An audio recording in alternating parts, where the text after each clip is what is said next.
Hello everyone, welcome back once again. Please like and share the videos to post, and please subscribe to my channel for interesting chess content.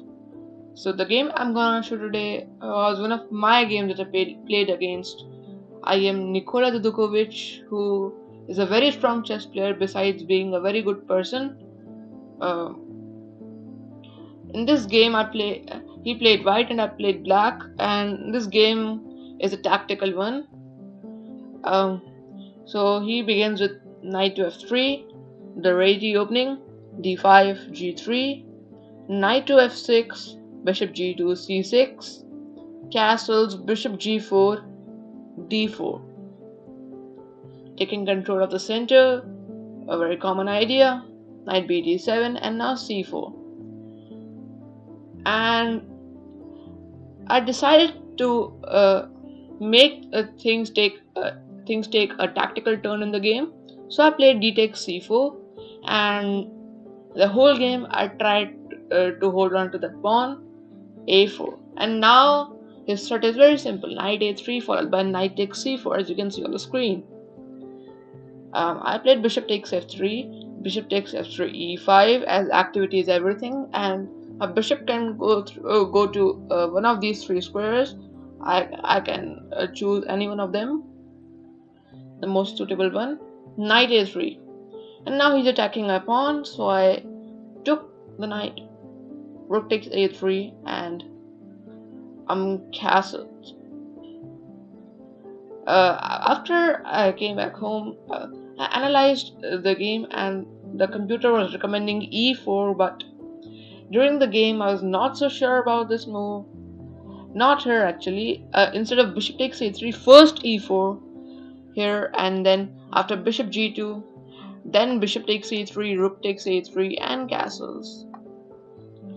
And yes,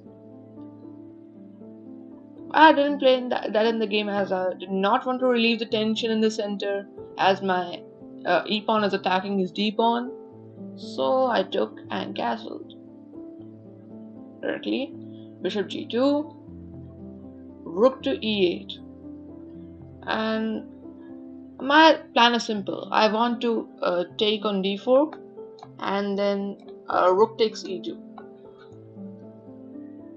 D takes e5 was played, and now I thought about knight takes e5, but yes, my knight on e5 is not that strong. Like, it can be kicked away by queen c2, bishop f4, and he will have a better endgame once he trades his dark squared bishop with my knight.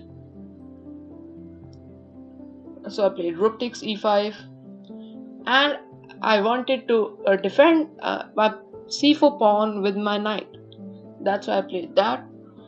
I thought that b6 is a good defending square as compared to e5. And now, if you are careless and play rook c3, then knight b6 simply. And there are three threats. First of all, queen takes d1 and rook takes d1. Then I can first play knight takes a4 or rook takes e2, and I win a pawn. And that's what I calculated. So rook c3 is not such a good move to attack the pawn, so he played bishop f4, attacking my rook. I played rook e6. All I want to do is to provoke bishop h3, which he did not play, because I can play rook e8, and these two bishops are not so well placed. This light squared bishop should be placed on g2 rather than h3, and bishop on f4 can be kicked away by knight d5. So instead he played queen c2, attacking my c4 pawn. I played queen e7. Now if he takes my c4 pawn, I will take his e2 pawn. And if you're careless and play e3, then knight d5 is a brutal move, and you never want to take this knight, never, because these two connected pawns are very strong, and I am just simply a pawn up, as well as I have a knight which is better than the dark squared bishop. So this is not the correct way to defend the pawn. And also, if e3, knight d5, if you play queen takes c4, and you get your bishop trapped. and he played bishop f3. Of course, he saw all of that. I played h6 here. I did not hurry with knight d5. I calculated this line, but queen takes c4, g5. I calculated bishop c1, knight e5, and there's a very cunning move for white here, and that move is queen to b3. Now, if I take the bishop with check, he can take queen takes f3, and if I take the pawn on e2, he can take the pawn on g5. And this g5, if white gets a rook on this g5, it's game over for me, because the g pawn was a shelter for the king, and now if that's gone, white is significantly better.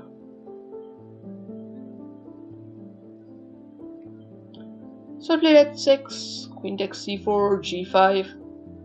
He played bishop e3, and on bishop c1, let me show you. g4 doesn't work. It is an interesting line, and so I decided to show you. Bishop takes d4, runs into rook e4, that you can see.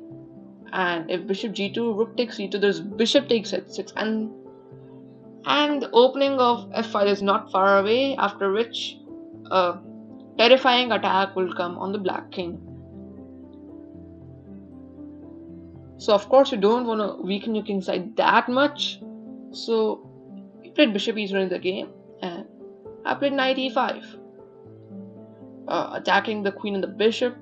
Queen c2, knight takes f3 check, e takes f3, and now I have managed to ruin his pawn structure, which will be a plus point in the game for me.